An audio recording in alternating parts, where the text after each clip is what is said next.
Makanya saya sering nangis. Andaikan orang-orang Islam itu ikhlas dan berperilaku kayak umumnya orang, itu jadi wali semua. Karena yang qobliyah terus ya baik, yang ba'diyah terus baik, yang tahajud witir ya baik.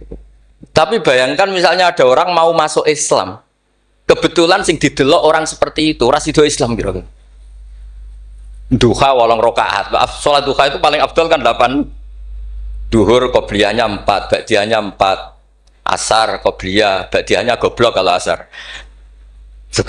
Bukan dipuji karena salah. Maghrib sholat awabin sampai isya. Isya itu witir itu sebetulnya 11 rakaat. Ditambah ba'diyah isya berarti 13 rakaat. Itu kira-kira sing apik Islam ora sida, mergo wegah salate. Tapi baru kayak wong Islam sing ra soleh-soleh, salate pas pendak maktubah. Wah, ketoke Islam kok gampang. Jek rokokan, bareng komat pateni melok salat. Bar salam balik nang rokoke dirokok. Yang sangat saya hormati, yang sangat saya kagumi Kiai Haji Mustofa Bisri. Sedanten para habaib ingkang kula hormati, wabil khusus Habib Hasan Asgaf ingkang saya hormati. Mas-mas kawula keluarga teng mriki ingkang kula hormati. Yang masih haru nangis dawuh Gus Mus monggo diterusaken. Mergi ceritane niku mengharukan betul. Kula bagian sing santai mawon. Jadi di antara yang disesali Sayyidina Umar itu justru kesolehan Abu Bakar yang berlebihan. Karena nirune terus kangelan. Terus kula mau ngertos niki kelakuane Mas Amak, Mas Aziz soleh pas-pasan supaya anaknya lebih ringan itu, jadi nirunya lebih ringan. Jadi Abu Bakar ketika diangkat jadi khalifah itu pagi harinya masih ke pasar bawa dagangan. Ditanya beberapa sahabat, kamu mau kemana? Ya mau ke pasar. Ngapain ini? Ya cari rezeki untuk keluarga kami. Terus beberapa sahabat, kata beberapa sahabat, kamu tidak usah melakukan itu. Singkat cerita terus ada rapat supaya Abu Bakar itu digaji. Akhirnya digaji dan beliau nggak perlu kerja tapi fokus memikirkan umurul muslimin.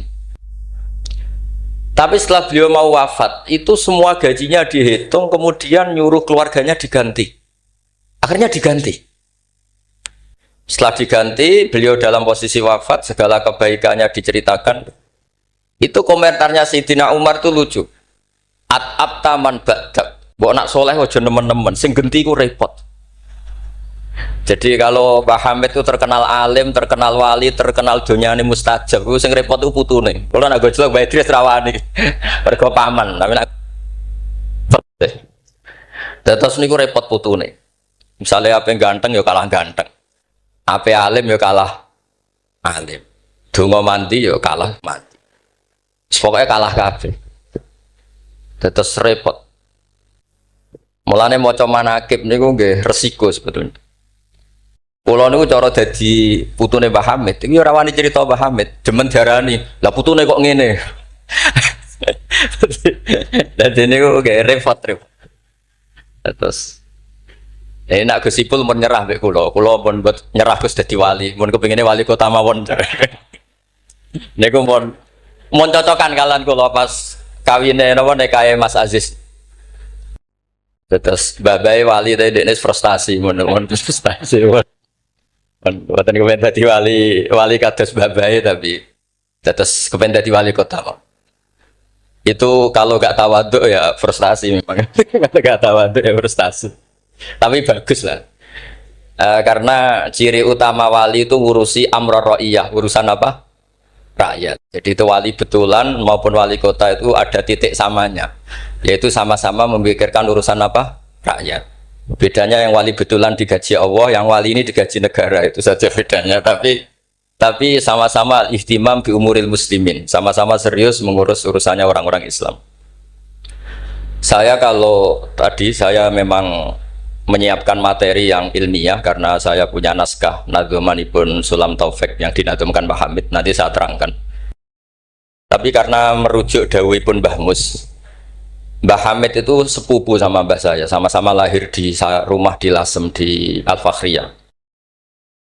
Memang mulai dulu terkenal wali, mulai kecil. Tapi saya akan cerita dari sisi keilmuan beliau. Beliau lama sekali ngaji di Mbah Khalil Harun, jadi mertuanya Ki Bisri. Tapi lebih lama lagi ngaji di Mbah Dimyati. Mbah Dimyati itu 12 tahun. Sampai dapat julukan Abdul Juman. Juman itu satu nadzuman ilmu balaghah yang paling sulit. Jadi balaghah itu ada karangan Mustafa Al-Hulayaini, itu yang bentuk nasar itu masih gampang lah. Ada Jauharul Maknun itu masih gampang. Setidaknya bisa dianggap gampang. Kalau nggak gampang ya dianggap gampang. Tapi yang paling susah itu Juman. Saking susahnya itu nggak ada yang bisa nyarai. Akhirnya mu'alifnya nyarai sendiri. Itu namanya kitab Bukutul Juman. Tadi didol gak payu, akhirnya dipayoni mu'alifnya sendiri. Karena kaidahnya sudah ruwet. Dan itu diantara keahlian beliau memang tentang Juman. Seperti yang diceritakan Gus Mus tadi, diceritakan Mbah Mus tadi. Kalau orang ahli balaghah itu mengutarakan sesuatu itu indah. Itu yang dimuyai para ulama-ulama dulu. Tapi ya resikonya kalau sudah menghujat, itu ya sejelek-jeleknya. Itu orang Arab itu kalau sudah benci seseorang dan membayangkan wajahnya jelek, itu orang Arab kalau bilang itu kabak roten nakarot hati. Jadi wes koyok tletong garing sing dicucuki pitik. Wong tletong garing wes elek ijek dicucuki napa? Pitik. Jadi orang Arab itu memang ahli balaghah. Jadi kalau muji ya sundel langit, nak menjatuhkan juga sejatuh-jatuh. Dan itu ada ilmunya. Sehingga orang Arab itu misalnya muji orang baik, berperilaku gimana kalau kamu hubungan dengan orang sekitar Anda. Itu unik cara berpikir orang Arab. Karimun mata amdahu wal waro ma'i wa idza malum tuhu wahdi. Kalau saya kenal kiai, kalau saya kenal habib atau kenal orang alim, itu orang-orang mulia. Orang mulia itu cara memperlakukan gimana? Karimun mata amdahu, mesti amdahu wal waro. Sekali saya muji dia, pasti saya puji bareng-bareng orang banyak. Tapi wa idza malum tuhu wahdi, ketika saya kurang berkenan atau agak ngeritik, pasti saya kritik sendiri. Akhirnya itu jadi pola sosial yang sampai sekarang itu menopang Indonesia. Indonesia itu begitu mencintai Pak Karno, Pak Hatta, mencintai para pendiri bangsa ini. Dan ketika mencintai itu diungkapkan secara publik. Dan ketika ada tidak cocoknya, misalnya ya apalah namanya orang kan ada tidak cocoknya, ya diempet dewe. Jadi rodok-rodok buku sundupan kira-kira gitu karena memang itu etika yang benar. Jadi karimun mata amdahu wal waro ma'i wa idza malum tuhu wahdi. Orang mulia itu orang yang kayak apa? Orang yang ketika baik atau ketika kami puji akan saya puji secara publik, secara massal, secara masif. Wa idza malum tuhu wahdi. Dan ketika saya kurang berkenan atau agak ngeritik, maka akan saya kritik sendiri. Misalnya dalam banyak hal, saya sama orang yang terkenal wali itu ya kadang tidak cocok. Tidak cocoknya mungkin hasut atau nggak bisa niru, tidak tahu saya. Tapi ya kadang-kadang tidak cocok. Tapi itu tampet. Nah ini tak omongkan itu untuk cerita, bukan. Karena wali itu ya punya rival. Ada rivalitas wali itu ya ada. Ada dua wali besar yang saling tidak cocok. Satu itu wali kalau sakit itu waduh, pokoknya sakit. Ditilihi sama wali, sama-sama wali. Kamu itu wali kalau sakit kok waduh boe wali model apa? Wali itu ya kayak saya, tidak pernah sambat gitu. Kalau sakit pun menengahi. Terus justru itu masalah kamu di situ. Sok wali pakai perilaku wali. Justru saya seperti ini jadi wali karena koyok wong awam. Ini tawaduk saya. Jadi ini dua wali besar, gocol-gocol kan. Maka kalau ada orang muni waduh boe aduh, anggap aja wali yang sedang tawaduk meniru orang awam itu. Atau memang awam betul. Jadi wali itu ya gejol-gejolokan, ya saling tidak cocok. Maka masyhur dalam cerita Abu Yazid Al-Bustami, itu beliau GR sama Allah sampai tanya, ya Allah yang setingkat dengan saya itu siapa? Itu dijawab yang tidur dekat kamu itu, satu kamar tidur terus, hanya sholat fardu dia bangun. Padahal Abu Yazid itu tahajud, witir, apa saja dilakukan. Tanya sama Allah, kenapa ya Allah? Kamu itu ibadah serius sama saya itu kayak nganggap saya gimana gitu. Kalau kamu udah ibadah kayak mesti saya hukum. Kalau ini tidak, nganggap saya itu baik, terus ditinggal tidur. Jadi Saya ini agak ya kalau ya tadi ingin jadi wali yang jalur-jalur gitulah, yang kayak gitu. Ya jalur-jalur gitu lah. Ini bisa ditiru tapi kayaknya yang sudah dikasih saya itu jadi tidak semuanya bisa niru. Karena wali ilmu itu beda, harus menjaga konstitusi ilmu. Jabir bin Abdullah itu tahu pakaian kalau orang sholat seperti ini, pakai gamis yang terhormat, pakai baju yang sangat-sangat terhormat. Itu Jabir ini termasuk minas sabiqinal awalin, sahabat Nabi yang luar biasa. Itu datang ke masjid, kamisnya dicopot, pecinya dicopot, terus tinggal satu sarung, akidan torofaihi ala atikihi. Ini cerita itu ada di Bukhari, di bab Kitabul Ilm. Zaman kalau tentang saya berarti tentang Bukhari, karena ini ada di kitab Bukhari. Kalau nggak percaya dicek, kalau nggak ketemu berarti tidak pernah mutolaah, bukan salah saya. Semuanya ditanggalkan kecuali sarung satu, terus akidan torofai izarihi ala atikihi, ditancang begini aja. Terus beliau ngendikan sama tabiin, kamu supaya tahu bahwa adnal aurah, standar nutupi aurat seperti ini. Jangan sampai karena sampean semua berpakaian ala akmalil siap, pakaian sempurna, kemudian nanti dikira bahwa syarat sahnya sholat itu seperti itu bahaya. Orang di Indomaret sholat harus berpakaian begitu, nanti yang sedang kernet harus begitu, itu berat bagi umatnya Nabi. Barokahnya itu terus orang tahu bahwa syarat sahnya nutupi aurat di sholat ya seperti itu. Akhirnya ditemukan oleh tabiin dan seterusnya bahwa auratul rojul mabena surroh barokah. Andai kan tidak ada perilaku Jabir seperti ini, maka sholat seperti pakaian ini menjadi syarat sah. Dan itu ribet kan? Orang yang sedang celananan harus sarungan dulu, yang sedang pakai kaos harus pakai jubah dulu, padahal dia kernet misalnya, kan repot. Jadi wali jalur ulama itu memang agak aneh. Makanya ya jangan ditiru lah, kalau tidak ulama jangan ditiru. Makanya saya tuh ya kadang-kadang pura-pura ada dengar itu kalau ada cerita-cerita wali-wali yang khusuk-khusuk, yang ibadah berat-berat itu saya tidak siap dengar. Saya lebih siap dengar begini, Mu'ad itu ngimami sholat, bacanya kepanjangan. Alhamdulillah ditegur Nabi, kalau ngimami jangan panjang-panjang. Itu saja yang saya hafalin yang model gitu. Andai kan Nabi hidup di zaman akhir, nggak perlu negur karena sudah kulhu semua. Berarti sampean kulhu rencana Nabi gitu, karena sudah ada panjang-panjang. Tapi yang menjadi ditegur mungkin kok jadinya kulhu itu, kulhu terus itu. Jadi sebetulnya untuk menjadi wali itu ada banyak hal. Ada wali penjaga konstitusi ilmu. Sehingga kata Imam Nawawi, Tofa Rasulullah Sallallahu Alaihi Wasallam raqiban wa yatufu ashabuhu musyatan. Nabi itu tawaf itu justru berkendara, naik unta. Padahal semua sahabat tawafnya itu jalan kaki. Kata Imam Nawawi, Nabi yang tawaf berkendara itu afdolu wa afdolu bi alfi darajatin dibanding tawafnya sahabat yang jalan kaki. Meskipun secara kaidah al-ajur bi qadrit tak. Karena Nabi andaikan tidak tawaf raqiban, maka akan dikira syarat-syaratnya tawaf itu harus jalan. Dan itu kita kebingungan ketika harus tawaf pakai kursi roda, pakai kursi dorong. Tapi barokahnya Nabi tawafa raqiban, maka akan ada konstitusi baru bahwa tidak menjadi syarat sahnya tawaf harus masyian, tapi sah secara raqiban. Jadi wali itu ya macam-macam. Sehingga kitab Sulam Taufik yang dikarang oleh Habib Alim Al-Alamah Abdullah bin Husain bin Thohir, itu dikarang seorang Habib Alim Alamah Wali Abdal. Tapi ketika ngarang fikih itu diantara yang ditersangkakan itu apa?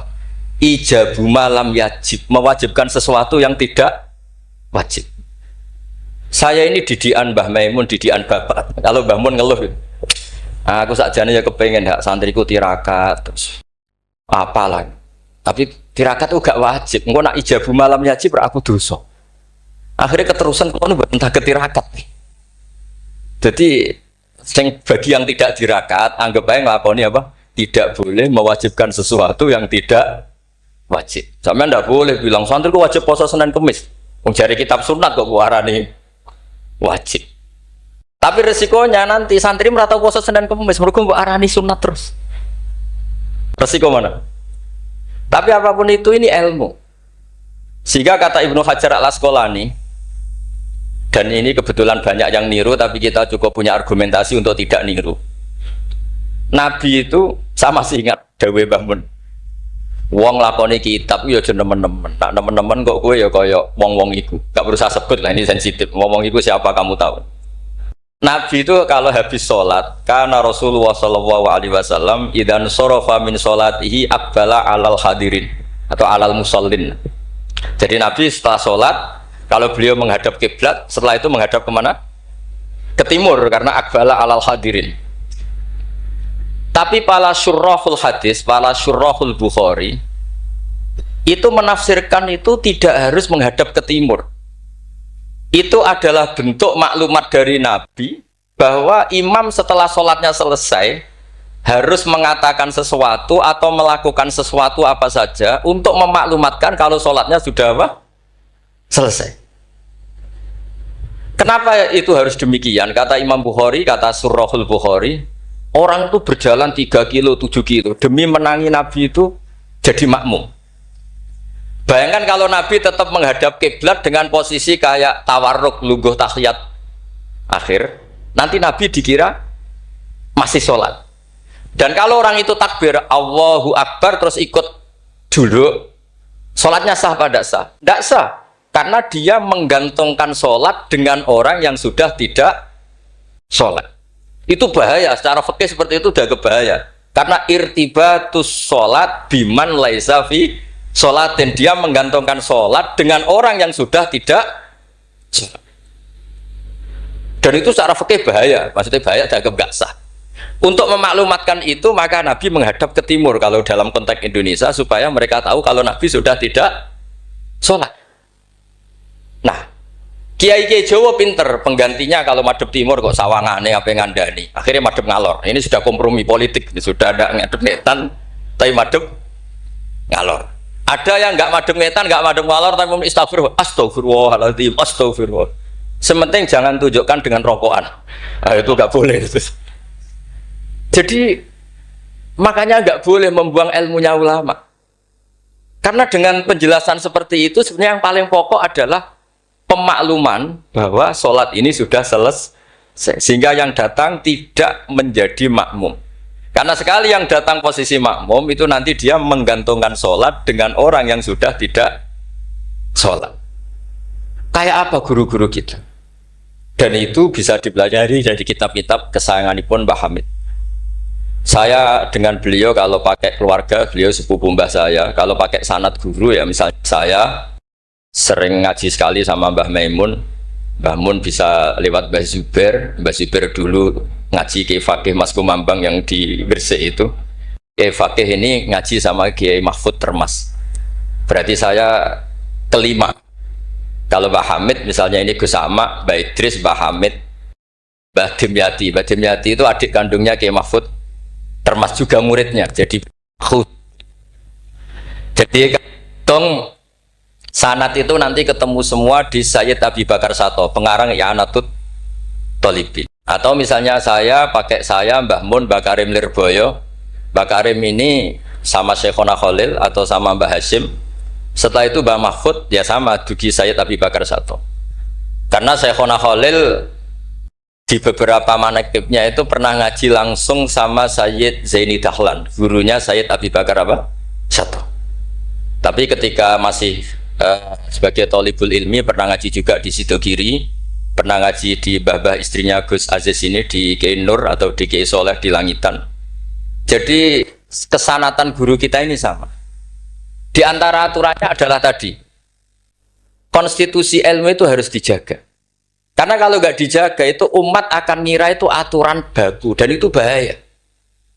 Bahaya sekali, bukan sekedar bahaya, tapi bahaya sekali. Sehingga Sayyid Abdullah bin Husain bin Thohir dalam Sulam Taufik itu, di antara pantangannya ahlul ilmi itu ijabu malam yajib, mewajibkan sesuatu yang tidak wajib.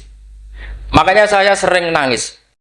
Andaikan orang-orang Islam itu ikhlas dan berperilaku kayak umumnya orang, itu jadi wali semua. Karena yang qobliyah terus ya baik, yang ba'diyah terus baik, yang tahajud witir ya baik. Tapi bayangkan misalnya ada orang mau masuk Islam, kebetulan sing didelok orang seperti itu, ras itu Islam kira-kira. Duha 8 rakaat. Sholat duha itu paling afdol kan 8. Duhur qobliyahnya 4, ba'diyahnya 4. Asar qobliyah, ba'diyahnya goblok kalau asar. Bukan dipuji karena salah. Maghrib sholat awabin sampai isya. Isya itu witir itu sebetulnya 11 rakaat. Ditambah ba'diyah isya berarti 13 rakaat. Iku kira-kira sing apik Islam ora sida, mergo wegah salate. Tapi baru kayak wong Islam sing ra soleh-soleh, salate pas pendak maktubah. Wah ketok Islam kok gampang. Cek rokokan, bareng komat pateni melok salat. Bar salam balik nang rokoke dirokok. Ya sudah gitu sampai mati gitu. Kok penak, ternyata Islam itu tidak berat. Itu juga ada sanadnya. Ada seorang Arabi tanya, ya Rasulullah Islam itu apa? Khamsu sholawatin. Terus dia tanya, hal alayya ghairuha ya Rasulullah? Qala la illa anta tawwa. Gak isiku tok pas. Sampai 5 rukun Islam dijawab. Dan si Bedui ini bilang apa? Wallahi la azidu ala dzalika wala angkus. Saya demi Allah, tidak akan saya kurangi, tidak akan saya tambahi. Pas ya Rasulullah. Tapi niki Islami Bedui loh, sampean niru nggih monggo. Tapi apa kata Nabi? Man sarrahu ayyam dzura ila ahlil jannah falyanzur ila hadza. Siapa yang suka melihat ahli surga, lihat orang ini. Orang yang sudah bersumpah tidak akan menambah ibadahnya sama sekali. Kamu tidak boleh niru itu. Tidak usah saya larang juga sudah sebagian begitu. Tapi itu barokahnya luar biasa. Di kitab Majmu' sarahnya Muhadzab itu. Setiap ada ulama yang mengatakan witir itu wajib. Ada juga ulama yang mengatakan witir itu wajib. Itu langsung wa hadza batilun li hadisil a'rabi. Pendapat itu jelas salah li hadisil a'rabi. Karena ada hadis a'rabi jelas tanya Nabi, hal alayya ghairuha ya Rasulullah? Di luar 5 waktu itu apa ada yang wajib? Qalalah. Jadi barokahnya Dwi ini. Setiap ada ide witir wajib, tahajud wajib, pernah ada ide-ide itu ya ada. Itu langsung wahada batilun di hadisil. Ketika era Imam Malik, beliau mengarang Muwatta. Ini sebagai bentuk penghormatan saya sama Mbah Hamid. Karena kalau beliau terkenal wali itu udah usah saya terkenalkan. Saya akan mengikuti Mbah Mus tadi. Sisi belatapa beliau seorang alim alama, seorang ahli balaghah. Nanti saya baca, saya juga bawa manaqibnya beliau. Ketika Imam Malik mengarang Muwatta, itu di teks Muwatta itu ada kalimat begini. Ghuslul Jum'ati, ada yang baca Ghuslul Jum'ati wajibun ala kulli muhtalimin. Mandi Jumat itu wajib bagi setiap yang sudah akil balik. Al-witru hakun wajibun ala kulli muslimin. Itu Imam Malik langsung nyusuli. Laisa huwa kama tarawuna. Makna wajib di situ bukan seperti yang kamu bayangkan. Jadi tidak wajib kalau ditinggal nggak mandi terus nggak apa? Sah. Lagi-lagi jawabannya apa? Li hadisil a'rabi. Nah ini juga harus ada yang menjaga konstitusi seperti ini. Sehingga kata Sayyid Zabidi, pengarang kitab Ithaf itu, kalau kita sampai Ithaf ya hitung saja setelah Mbah Mahfud ini punya abah alim alama namanya Abdullah. Abdullah punya abah alim alama namanya Abdul Mannan. Abdul Mannan ini awaluman lazama Sayyid Zabidi Sohibul Ithaf di Mesir. Jadi Abdul Mannan ini yang ditulis di kedutaan Mesir, orang Indonesia pertama yang sebagai ulama di Mesir. Beliau ngaji mulazamah sama Sohibu Syarhil Ikhya. Gini beliau mulazamah kalian sengarang Ithafus Sadat Al-Muttaqin. Namanya Sayyid Murtado Az-Zabidi. Terus pokoknya sanad Indonesia itu top. Stop pokoknya. Jadi kalau Mbah Hamid ya tinggal gitu saja. Mbah Hamid, Mbah Dimyati, Mbah Mahfud, Mbah Abdullah, Mbah Abdul Mannan, terus ke Syarihul Ikhya Sayyid Murtado siapa? Az-Zabidi. Itu kata Sayyid Murtado Az-Zabidi ketika muji tadi. Muji ilmu. Saya ulang lagi apa? Muji apa? Konstitusi ini harus dijaga. Apapun tidak cocoknya kita. Kadang-kadang kita sebagai orang alim itu kan Kalau seneng tirakat, santrinya wajib tirakat. Sira seneng tirakat, santrinya ora oleh tirakat. Itu tidak boleh seperti itu. Yang seneng di monggo, tapi jangan sampai mewajibkan.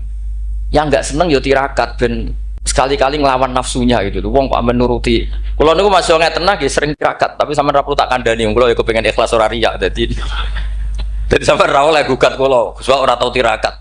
Ya misalnya tirakat ora tak kandani sampai. Sing jelas termasuk tirakat kulo niku ora diundang wong kang elan kecuali pernah sepuh. Ini agak diregani ya kebangetan gitu. Jadi sing ngundang kula ora pernah sepuh ya kebangetan. Enggak tahu diri. Karuan ra oleh dilanggar wae. Di kitab Jam'ul Jawami', di kitab-kitab itu, konstitusi ilmu itu dijaga. Sehingga sekali kitab itu diutarakan orang alim alama. Saya yang merasa utang jasa sama Sayyid Zabidi itu satu. Yang paling saya ingat itu satu. Allahumma sholli ala Sayyidina Muhammad atau ala abdika rasulika Muhammad. Itu beliau mengurai. Wah itu luar biasa. Di antara urainya begini. Nabi Muhammad SAW itu melakukan apa saja termasuk yang paling basyariah itu adalah luar biasa. Asal jangan bayangkan Nabi itu macam-macam kok sampai terus rokokan, Anda akan. Andai kan Nabi misalnya dahar gedang goreng di depan umum. Nabi itu kalau dahar di depan umum. Itu luar biasa. Kenapa luar biasa? Nabi itu jadi Nabi setelah Nabi Isa yang dituhankan.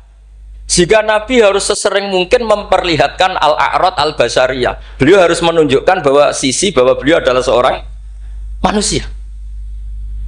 Sehingga Nabi dahar itu dengan sampean poso setahun, itu mulia Nabi dahar. Karena sekaligus pembatalan rububiyatun Nabi atau iddia rububiyatin Nabi. Dengan seperti ini Nabi sama juga memaklumatkan saya ini manusia. Buktinya saya dahar. Kayak apa kalau dibaca secara ilmu?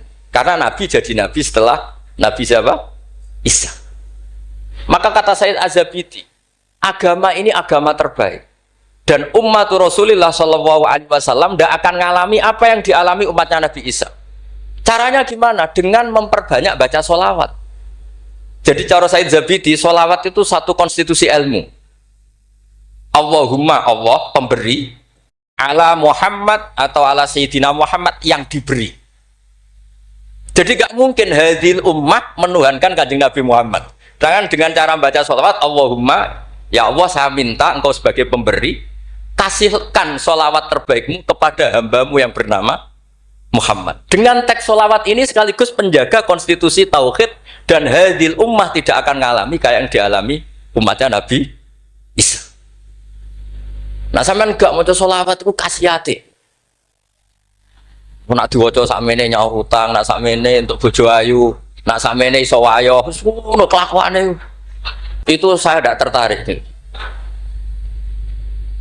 Wong kok ora tau ngregani ilmu menurut saya. Saya baca sholawat itu ya tidak banyak-banyak, ya 2, 3, tapi dengan penghayatan kayak Sayyid Zabidi. Ya akhirnya ya rapati terus keramat kok sampean, tapi secara konstitusi ilmu lebih diridhoni Allah bi Rasul. Aku yakin. Karena tadi Nabi itu jadi Nabi setelah tragedi Isa dituhankan. Sebab itu Sayyid Muhammad ketika muji Rasulullah SAW itu selalu mengutip dawe Al-Busiri, Da'mat da'athun nasara fi nabihimi wahkum bima syi'ta madkhan fihi wastaqim. Kita semua tahu Mbah Hamid adalah pengagum kitab Burdah dan beliau sering baca Burdah. Di antara Burdah yang dipakai semua ulama termasuk Sayyid Muhammad setiap ngarang madaih itu apa? Dak ninggal nosiro ma ing perkara iddaat kang mendakwahkan hu ing mas sapa an-nasara fi nabi. Yang penting kamu muji Nabi. Aturan dasarnya apa? Tinggalkan apa yang pernah dilakukan orang Nasrani, yaitu saking mujinya Nabi Isa sampai menuhankan Isa. Itu saja kamu hilangkan. Da'mat da'athun nasara fi nabi. Setelah itu kamu tanggalkan, kamu hilangkan wahkum bima syi'ta madkhan fihi wahtakim. Setelah itu kamu muji Nabi Muhammad sundul langit gak apa-apa. Asal sudah meninggalkan da'mat da'athun. Dan itu kata Sayyid Zabidi, kita tidak usah susah-susah. Dengan membaca sholawat itu sudah seperti itu. Karena kamu minta Allahumma ya Rabbi. Berarti Allah posisi pemberi karena Tuhan. Nabi apapun ala qadru, apapun tingginya derajatnya Nabi itu posisi penerima. Sehingga kita muji Allah karena dia Tuhan. Dan muji Nabi sebagai ahabbal khalqi ilallah yang paling berhak mendapat afdholas sholawat minal. Wah, nah coba kalau orang Islam baca sholawat kayak itu, kayak apa luar biasanya? Itu yang bisa seperti itu siapa? Lagi-lagi ahlul ilm. Kalau tidak ahlul ilmi ya kasiyate tadi. Paket ini untuk apa? Paket ini untuk apa? Ya ribet. Kalau nggak sering jalur ijazah tiang, tapi alhamdulillah terkenal ramandi terus udah buat. Sing jelas tak amuk. Sering kalau dia, Gus, nek nak maca selawat kasiyate apa? Kowe iku nabi-nabi dhewe perhitungan. Nak maca selawat go nabi yo sing seneng, maca arang-arang wae perhitungan, njaluk opah. Gus punya ijazah jenengan namuk, kowe ora bener. Ya ono kiai ngatus kula ya ono ben wong sadar lah ben ora. Tapi ada kiai yang baik tiap minta ijazah dijazah. Timbang maro Gunung Kawi mendingan dijazahi sholawat. Lah itu masalah istihad, ini masalah apa? Nah, ini sesi terakhir kalau ben ra suwi-suwi. Ya bingung kalau suwi-suwi bagus. Ini kalau waca tentang Mbah Hamid yang ini tulisan yang di buku ini yang ini tentu sudah disahkan Mbak Idris, di sini juga ada tanda tangan beliau. Bismillahirrahmanirrahim. Wajtahada kullal istihadi khilalaha fa akhudha min kulli ilmin min ulumiddin khadzuhul awfa wa qistahul akfa wa baro'a fi ilmil balaghati wal bayani hatta istahara bi abdil juman liqudratis tidharihi abyata wa syawahida mangzumati ukudil juman bi kulli jaudatin wa itqanin wa uyina akhiran mudiran wa umdatan lil ma'had wa mudiran idaratil madrasah allati unsiat di awali maratin lil ma'had. Jadi beliau itu sudah rahasia umum, sampean tanyakan orang alim manapun, pantangannya mesti maca juman. Wes wah wong alim sak Indonesia lah. Kon ngorek juman mbok opai sak miliar mikir yakin. Pemene nak sing ngaji kula. Nak sing ngaji wong goblok mungkin wis rada aman lah napa. Nek sing ngaji padha wong alime mesti mriyang. Iki macane mantamin. Apa manna? Bahasa Arab yo lucu. Man yo tulisannya mem nun, manna yo mem nun, min yo ribet dengan bahasa Arab. Makanya ada orang tanya maknane lam tardiman ya gara-gara itu. Gus maknane lam tardiman opo? Jebule lam taro daman. Ram taro ora ningali sapa mar'ah daman ing getih diwaca langsung lam tardiman. Pusing. Kene. Karena syaratnya jadi orang alim itu dua. Satu punya guru alim, dua punya murid alim. Di guru alim tok iso istirahat. Mergo kok muridnya bodoh iso dibodoni. Tapi nak sampai di guru alim, di murid alim meriang. Lho kula bayangno dadi Badhe Miati Termas meriang. Mbah Hamid mriku pun alim nate ngaji teng Mbah Khalil Kasingan. Mbah Khalil Kasingan itu tesih Bae Mbah Mun. Orang yang sarang Mbah Khalil Kasingan itu yang sarang Khalil Harun. Adikipun Mbah Umar Harun. Niku menantu saking Mbah Ghazali pendiri Pondok Sarang. Malane Mbah Mun nak dibalik Gus Mus Sulik Mustofa mergi jan pernah sepuh. Sepuh niku, sepuh Mbah Mus. Niku Ibnu Hajar Al-Haytami. Niku muridnya Zakaria Al-Ansori. Zakaria Al-Ansori di guru jenis Ibnu Hajar Al-Asqalani. Nak ape ngaji yo meriang, mergo kon maca. Ah, waca. Gurune alim alama. Nak ape mulang yo meriang, mergo muridnya alim. Aku nak ora bener diguyu Ibnu Hajar Al-Haytami. Dadi dhekne udah guru alim, dia murid. Makane sumpek. Jane Zakaria Al-Ansori sumpek. Masyhur beliau. Lima da kunta aliman hatta staharta bi Syekhil Islam. Jape li anni dupiktu bena hajuraini masyhur. Aku digebek watu loro. Ya aku nak ngaji yo sumpek perkara di guru alim alamah. Nak ape mulang yo sumpek mergo di murid alim alamah. Ya meriang. Jadi akhirnya yo nak ngaji yo mutolaah, nak ape mulang yo mutolaah. Mergo muridnya pinter terus. Zaman itu terkenal jeneng Hajar Al-Haytami, alim alamah. Wong karangane luwih akeh timbang gurune. Jadi mulane di murid orang alim ya barokah maksudnya sampean gue. Jadi aja men ngeluh murid kok uga alim-alim iku Allah sudah nyediakan berkah. Yen nak muridmu alim iku meriang.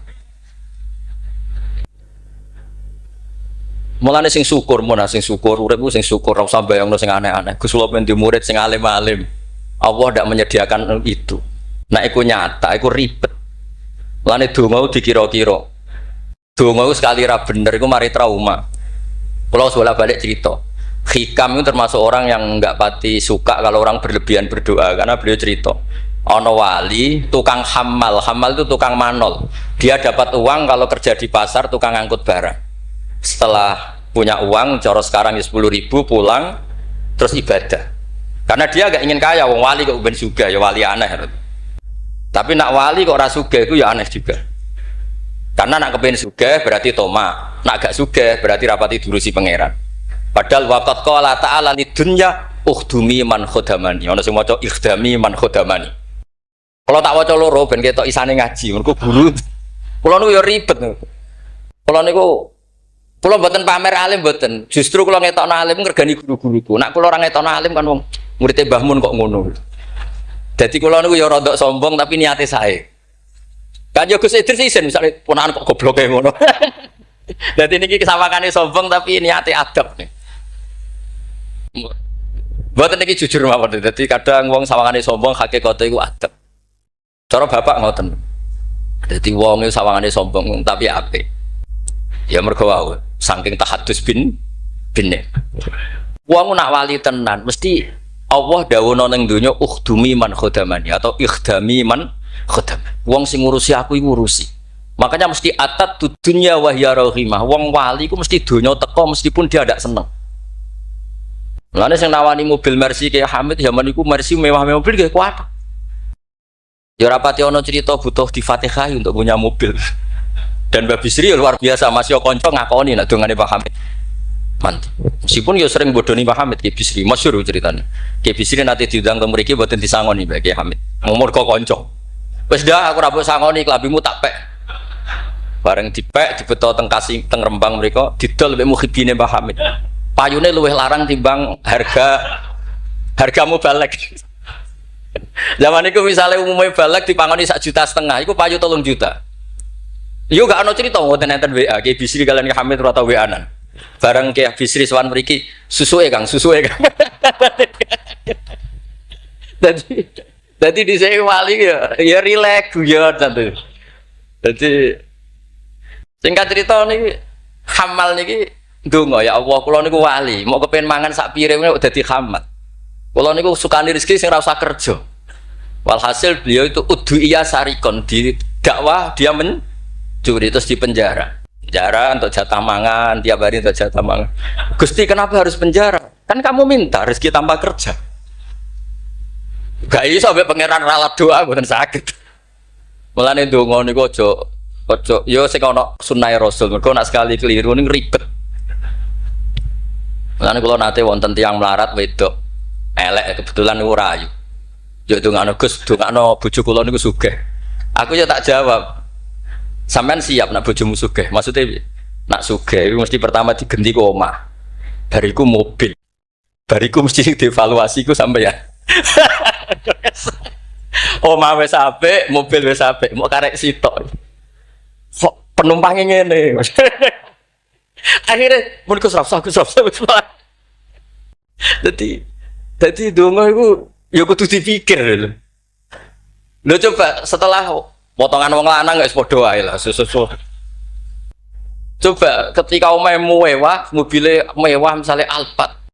Sing mlebu seperti itu ya enggak usah dijelaskan itu. Coba apa yang kira-kira dievaluasi? Rumah sudah diganti, mobil yang kira-kira diganti apa coba? Sakit, buatan kesenautan, buatan usah. Jadi kalau berkali-kali membatalkan doa karena timbang dongo ketok ramandine atau ya sudah seperti itu. Ini kok kayak trik nih, tularan gosipul politik nih, sangat politik. Mohon kalau mau coba mawon sing mudawan. Nah, saya senang kalau buku tentang beliau itu mudawan. Karena kalau tidak mudawan itu nanti nasibnya Mbah Hamid kayak les. Al-Laitsu afqahu min Malik illa annahu daya'ahu ashabu. Itu dawuh Imam Syafi'i. Sebetulnya Imam Les itu lebih alim ketimbang Imam Malik dalam hal fikih. Illa annahu daya'ahu ashabu. Tapi ashabnya Les menyia-nyiakan. Artinya gini, Imam Les itu punya karangan, punya perilaku, tapi sama murid-muridnya tidak didokumentasi. Akhirnya orang tidak tahu lagi Imam Les. Padahal itu rival debatnya Imam Malik. Makanya penting bagi ini ada Gus Sama, ada Mas Aziz supaya mengabadikan tulisan-tulisan Pak Hamid termasuk Nadzuman Sulam Taufik. Karena bikin nadzuman itu tidak gampang. Dari kata nasar, prosa, dinazumkan itu kan butuh keahlian. Karena nadzuman itu harus notnya sama, akhirannya sama. Mengganti kalimat yang prosa itu kan tidak gampang. Ini sudah saya cek, karena saya tiap hari juga baca Sulam Taufik. Itu sama sekali nggak ada yang dibuang dari kata aslinya. Kata aslinya yang di Sulam apa? Taufik.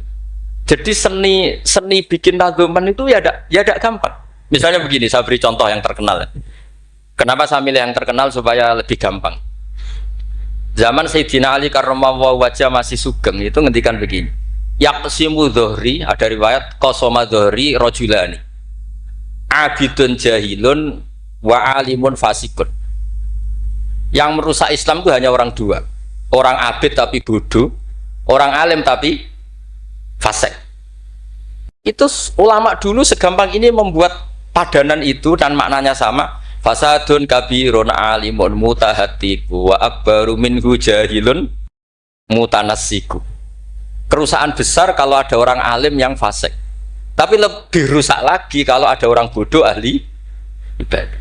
Itu I'anatul Thalibin, Sayyid Abi Bakar Sato, gurunya Mbah Mahfud. Berarti Mbah Hamid, Mbah Dimyati, Mbah Mahfud, Sayyid Abi Bakar apa? Sato. Berarti guru keempat. Itu punya cerita. Kenapa orang alim yang fasik afdalu min jahilin mutanassik atau min jahilin abidin? Terus dua orang ini berdebat. Ya apik wong bodoh lah, piye ahli ibadah. Tetap apik, mula wong alim tapi fasik. Dua orang ini akhirnya sepakat. Marani wong bodoh sih. Marani wong bodoh ya pas ibadah jenenge wong bodoh. Ibadah. Dua orang ini ya rada kurang ajar wong loro. Ya fulan ana rabbuka, aku iki pangeran. Seneng aku kowe nyembah aku terus. Tapi mulai saiki wis tak bebasno. Sesuk-sesuk ora ibadah ra apa-apa, wis tak ridani. Aku langsung nih, hore sesuk wis bebas. Saking bodone. Umpama dekne ngaji kan ngerti, sautu wa harf iku Allah iku nak ngendikan gak nganggo sautun ka sautil adam. Umpama dekne tau ngaji kan Allah iku mukhalafatul. Ora mungkin Allah kok diswara kaya ngono iki ora mungkin. Tapi matur nuwun Gusti, matur nuwun Gusti. Mulai sesuk kula mun mboten salat malih. Menang sing sitok delok bodho. Wes, akhirnya golek wong alim sing fasik. Delai pas mabuk jenenge fasik. Mabuke jeneng masjid bisa. Wong alim piye-piye dhewe bau-bau masjid. Mabuk ning masjid. Seneng sing sitok. Wah, satu-satu berarti mergo sing mau bodho, sing sitok mabuk. Seneng sing dia pendapat ya apik wong abid sing bodho timbang alim fasik. Mergo pas mabuk. Oleh muni ya padha kok pager. Ya fulan. Ama tastaqi minni ana rabbuka. Mbok wong diisin to ambek aku. Aku iki pangeran ndelok kowe kok amen mabuk. Si wong alim mau masuk mabuk iki jadi sisa-sisa alime. Golek pedang. Ya fulan ulimukal ana rabbak. He fulan tak ulang pangeranku sapa? Ono pangeran kok nyuwara. Dibedak. Artinya dekne cek memenuhi definisi ilmu nak wa mukhalafatul bil khawatir. Mas mabuk lho, cek waras. Ya maksudnya nak iso ya aja bodoh, aja ngono, maksudnya nak iso. Tapi ini kalau cerita tentang Mas Sama, tentang Mas Aziz ini, mas-mas kula sedanten. Enggak gampang. Jangan kira terus ini hanya nukil, enggak gampang. Dari lafaz apa? Nathar, prosa, kemudian menjadi apa?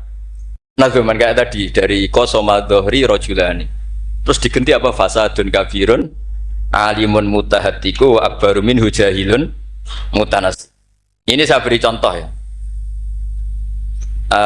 Tak beri contoh. Mari sampean dorang tidak semuanya ngaji Sulam Taufik. Nah, kalau ngaji terus radi ngertos dari teks aslinya.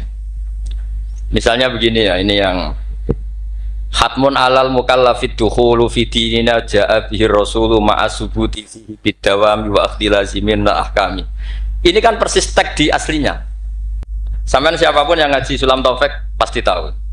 Terus kata kafis sifati wal af'ali subhanahu an al sunil juhali. Ini mengganti ta'ala amma yaqulu na'uluwang kabiro. Ursila rahmatan ilal makhluqi turran wal ma'rufu bil masduki. Ini berarti pengganti kata rahmatan lil alamin. Terus ini yang yalzamu kullu muslimin ayyamna'a islamahu wa saunu amma qata'a min qaulin aw fi'lin aw i'tiqadi wa walladhi yatuna birtidati. Ini kan waqat fasya tasahulul kalami fi zamani mukhrijil islami. Itu kan di apa? Di kitab Sulam Taufik memang kalimatnya seperti itu. Bayak suruh ada zaman atas sahul fil kalam begini sampai keluar dari mereka kalamun sing mengeluarkan mereka dari nopo Islam. Terus di sini diganti waqat fasa tasahulul kalami fida zaman di mukhrijil islami wala yarona dzaka dzamban fatla angkau nidzakal fi'li kufron asla. Itu kan meskipun kamu hanya dengar itu persis seperti kata nasarnya. Tapi oleh Mbah Hamid digubah monggo Mbah Firdaus sedemikian supaya menjadi nadoman yang mudah dihafal. Jadi itu butuh malakah. Nah, kenapa beliau punya malakah itu? Karena ketika ditermas di antara kitab yang beliau kaji itu adalah Uqudul Juman sampai punya gelar Abdul Juman. Jadi saking mulazamahnya kayak kamu kalau suka uang itu kalau orang Arab bilang Abdul Dinar. Makanya Nabi kalau ngeritik tak isa Abdul Dinar, tak isa Abdul Dirham. Jadi kalau orang menekuni sesuatu itu disebut apa? Abdul. Itu dulu Kiai Hamid ditermas sampai punya gelar Abdul Juman. Saya kira ngoten nggih pun masyhur sedanten. Assalamualaikum warahmatullahi wabarakatuh.